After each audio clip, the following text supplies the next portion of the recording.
Ce drone vaut 50 000 € pièce, 2 kg de haute technologie capable de contrôler des ponts, des viaducs, détecter des failles qui échappent à l'œil humain. Donc là je vais demander à la machine d'aller à une position et simplement je clique à l'écran et la machine va se rendre automatiquement à la position. On arrive à détecter des fissures jusqu'à du 0,1 mm. Donc effectivement c'est très fin. Pourquoi? Parce que la machine va être assez proche de l'ouvrage, par exemple à peu près 5 mètres, et on va faire une série de photos de manière automatique, c'est-à-dire on a à peu près 4000 photos par pile de pont. Autre variante, le modèle militaire 2 fois plus cher, le ministère de la Défense en a commandé 10. La machine est très petite, donc à 90 mètres du sol on ne la voit quasiment plus, et on va pouvoir détecter effectivement des présences ennemies ou autres avant d'exposer les soldats à une zone dangereuse. Le drone de poche est un marché porteur. L'entreprise en a vendu 40 depuis sa création il y a 7 ans. Pour ce jeune patron, 2014 est une année de croissance à l'export. Il pense peu aux élections municipales. Est-ce que vous avez le sentiment aujourd'hui que votre activité peut subir la dégradation du climat économique? Donc aujourd'hui, c'est pas le cas, sachant grâce à l'innovation, justement, on est dans un secteur qui est en pleine croissance et on a du soutien aussi par l'État et aussi finalement par les collectivités locales à travers différents dispositifs. Il faut savoir qu'on a eu accès à des pépinières d'entreprise, on a aussi du soutien sur l'innovation. Donc aujourd'hui, clairement, on est dans un écosystème, qu'il soit régional ou national, qui est très favorable à notre activité. Est-ce qu'il y a la volonté de certains politiques de s'afficher justement auprès d'entreprises innovantes? C'est bien pour leur image? Ça, on ne le ressent pas à nos niveaux. Ouais.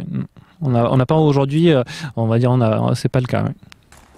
Ludovic, lui, s'est lancé en 2008 dans le photovoltaïque pour recharger les téléphones portables. C'est un film qui est composé de microbandes photovoltaïques et de réseaux lenticulaires et qui permettent de rendre la cellule photovoltaïque complètement transparente. Donc là, on a un film qui produit de l'énergie et qui est transparent.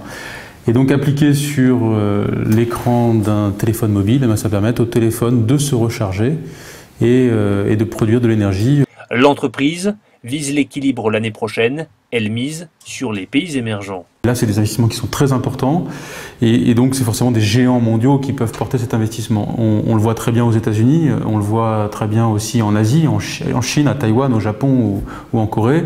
Eh bien, nous, c'est plus aujourd'hui vers ces territoires qu'on se tourne. Selon Ludovic, l'économie est négligée dans la campagne des municipales, alors que le politique, estime-t-il, peut faire bouger les lignes en favorisant l'investissement privé. On devrait parler plus d'économie parce que c'est ce qui va permettre de relancer notre pays, surtout qu'on a des talents très impressionnants en France. Le crédit impôt recherche est toujours présent, la BPI a quand même lancé plusieurs financements.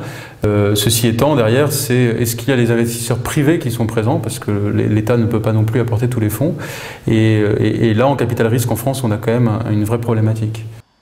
Drone, photovoltaïque, les deux entrepreneurs s'accordent à dire qu'il était plus facile de démarrer à leur époque. Question de conjoncture économique, plus que de coups de pouce politiques ou d'avantages fiscaux.